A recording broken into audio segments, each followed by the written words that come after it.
Welcome to the Startup Funding Espresso. I'm Hall T. Martin, where we talk about how to raise funding and invest in startups and the time it takes to drink an espresso. If you have a question about startup funding or investing, please go to the website, startupfundingespresso.com, and type in your question into the chat bot in the lower right corner to receive an answer. I hope you enjoy this episode.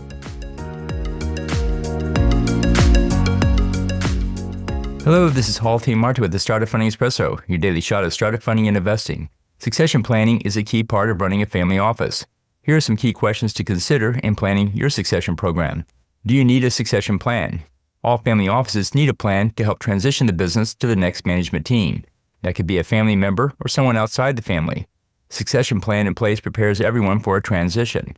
When to start planning? It's best to start planning now if you have not already begun the process. Succession planning will evolve over several months and sometimes years. Where to start the planning process? Create a list of roles and responsibilities for the current leadership team, and map out other resources and players, including advisors and contractors. This lays the groundwork for a succession planning process. What to include in a succession plan?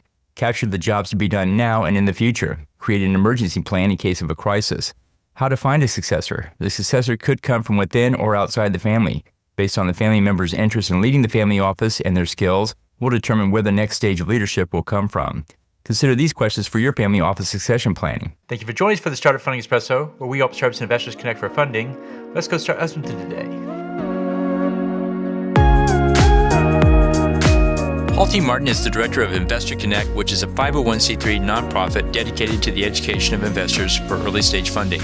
All opinions expressed by Hall and podcast guests are solely their own opinions and do not reflect the opinion of Investor Connect. This podcast is for informational purposes only and should not be relied upon as a basis for investment decisions.